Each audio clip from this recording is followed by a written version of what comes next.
खान साहब आशिक रसूल होते तो बजाय उनके 35 बंदे शहीद करने के इक़्तिदार में होते होते फ्रांस के सफीर को भगाते। तब आपके खान साहब को फ्रांस का सफीर याद नहीं आया और अब आप कहते इस्लामोफोबिया बात की। पहले इस काबिल तो हो जाओ फ्रांस के सफीर को भगाने के लिए, पहले अपने ज़मीर तो जिंदा कर लो। ठीक है, लब्बैक वालों से क्यों नहीं पूछते हैं कहाँ पे गए खादम हुसैन रिजवी साहब के बाद उसके जो बेटे हैं कहाँ पे हैं?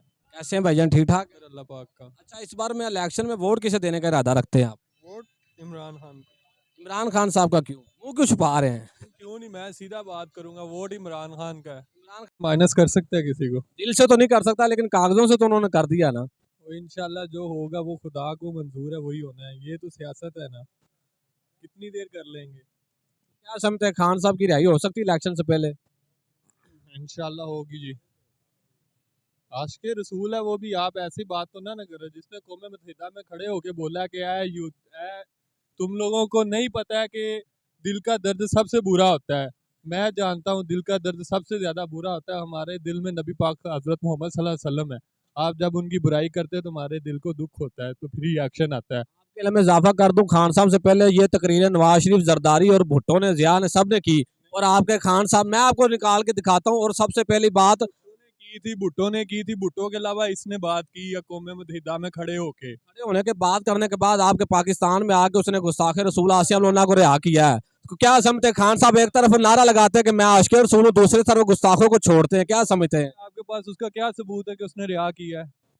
अभी सबके सामने आपको वीडियो दिखा दूं, मैं आपको वीडियो दिखा दूं तो क्या आप कैमरे के सामने माजत करेंगे? ये पीछे बड़ी एजेंसियां होती हैं, आपको इस चीजों का नहीं पता। आप सादा सादा से सवाल पूछते हैं, इनके पीछे जो हकायक है वो भी मुझे बताए ना, क्या है?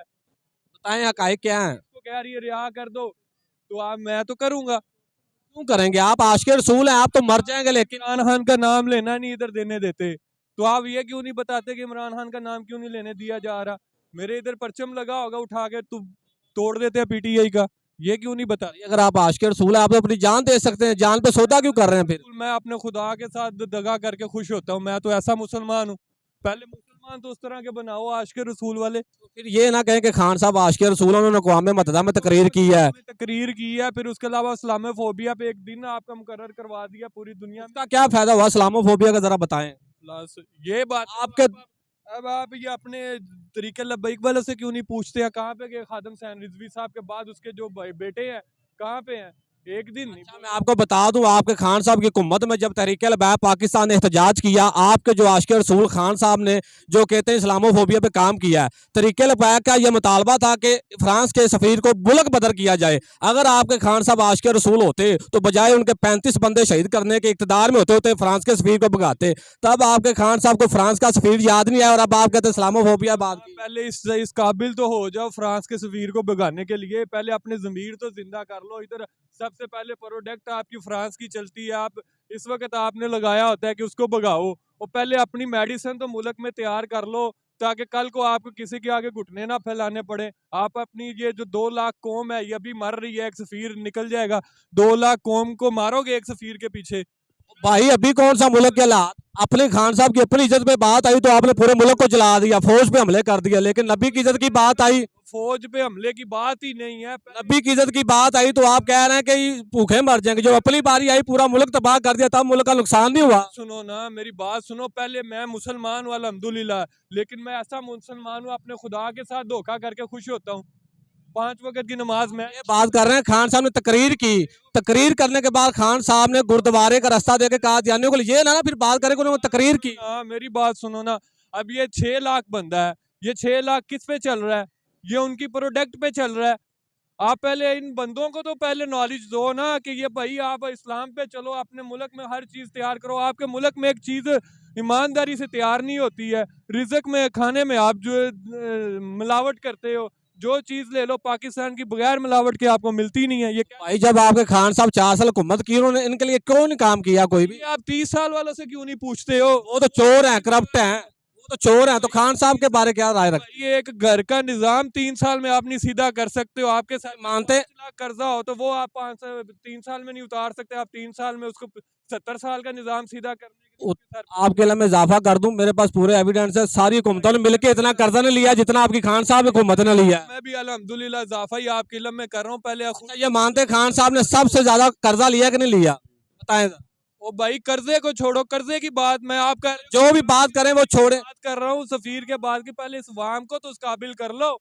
क्यों भाईजान, बात ऐसे ही है। अच्छा मुझे ये बताएं, जब खान साहब, मेरी बात सुन लें पहले भाई, मेरी बात सुन लें। बता, तो आप पाकिस्तानी प्रोडक्ट लेते हैं, उसके ऊपर लिखा होता है जी ये 1 किलो है। जब आप उसका वजन करते हो वो 900 ग्राम समथिंग होती है। आप जब एक बाहर के मुल्क की प्रोडक्ट लेते हो, उसकी पैकिंग के लहदा उन्होंने ग्राम ऐड किए होते हैं, वो आपको पूरा 1 किलो का चीज मिलती है। तो पहले ये मुसलमान अरे भाई नहीं करते आप हैं कि मेरे भाई हैं बड़े, आप जज्बात, मेरी बात तहम्मुल से सुने। आपके खान साहब ने कहा था मैं 90 दिन में तब्दीली ले आऊंगा। खान साहब ने 4 साल हुकूमत में काम नहीं किया। बता रहा हूँ, मेरा वोट इमरान खान को है, ठीक है। इस किसी चीज पे आप पहले बोल रहे हैं, उन्होंने बात की। मैं कह रहा हूं जिस बंदे के पास इख्तियार है, इख्तदार है, फ्रांस ने गुस्ताखी की बजाय उसको मुंह तोड़ कोई एक आप उनका ट्वीट दिखा दे इमरान खान साहब ने किया। आपकी अपनी इज्जत की बारी आई, आपने पूरा मुल्क जला दिया, तब आपको मुल्क याद नहीं आया भाई। मेरी बात, खान साहब को गिरफ्तार किया गया, पूरे मुल्क को तबाह कर दिया गया, तब आपको मुल्क याद नहीं आया। फ्रांस के मसले में आपको मुल्क याद आ रहा है, बच्चे भूखे याद आ रहे हैं भाई। भाई खान साहब के पास हुकूमत है, इक़्तिदार है, क्यों ना वो सब कुछ कर सके इस्लाम के लिए, कश्मीर के लिए, क्यों ना कर सके। जब वो कुर्सी से उतरते ही उनकी अपनी इज्जत में मसला आया, पूरे मुल्क में जलाओ के राह करा दिया, तब उनको मुल्क याद नहीं आया कि मुल्क का नुकसान हो रहा है। भाईजान आपने देखा नहीं है कि वो बोले नहीं है इस्लाम के लिए। कोई एक ट्वीट दिखा दे फ्रांस की गुस्ताखी पे, हालैंड की गुस्ताखी पे, उन्होंने जो अपने लिए वकील किया है वो भी सलमान रश्दी गुस्ताख का वकील है। बात सुने, बाकी कौन से ममालिक बोले हैं आपके?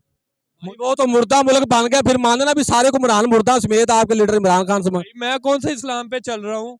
मुझसे भी तो पूछ लें, मैं कौन सा चल रहा हूँ? मैंने तो आपको सबसे पहले अपना बताया कि मैं अपने अपने खुदा से दगा करके खुश होता हूँ। मैं कैसा मुसलमान हूँ? पहले इस कौम को इतनी तो अकल दो, इस कौम का तलीमी निज़ाम तो यकसा करो, ताकि इस कौम को पता चले कि हमने एक कौम बनना है। ये कौम का निसाब कैसे ठीक कर सकते हैं? तलीम का निसाब आपके खान साहब की हुकूमत में तो खत्म नबूवत के जो मजमून है वो भी निकाल दिए गए थे। भाई ये 75 साल हो गए, ये कौम अभी तक नहीं सीधी हुई। आपकी यहाँ मेरे कहने से हो जाएगी? क्या समझते, अगर इस्लाम का डंडा है, इस्लामी निज़ाम, ना सार रिजवी ना इमरान खान, मैं किसी लीडर की बात नहीं करता, सिर्फ निज़ाम मुस्तफ़ा नबी पाक सल्लम का दीन, कोई मौलवी या पीर नहीं, तो क्या समझते अगर इस्लामी निज़ाम आए फिर ये सब ठीक नहीं हो सकते? अल्हम्दुलिल्लाह सब कुछ ठीक हो सकता है। मैं आपसे यही काटे जाएंगे तो वो दूसरा कोई देख के करेगा। यही मैं आपसे कहना चाह रहा हूँ। इसके लिए पहले कौम को तैयार तो करो, कोई तैयार करने वाला तो निकालो कि कोई फलाना निकला है भाई वो कर रहा है ये काम, हम उसके पीछे चलेंगे। ये तो कौम है अपने लिए, अपने हक के लिए नहीं आवाज उठा सकती। आपके घर में साथ वाले घर में ज्यादती हो रही होती है, ये उसको नहीं सच्चा कर सकती ये कौम। तो आप दूर की बात ना करो, पहले यहाँ के ये जो चीजें हैं ना माशरे में चल रही हैं उनको पहले शऊर दो।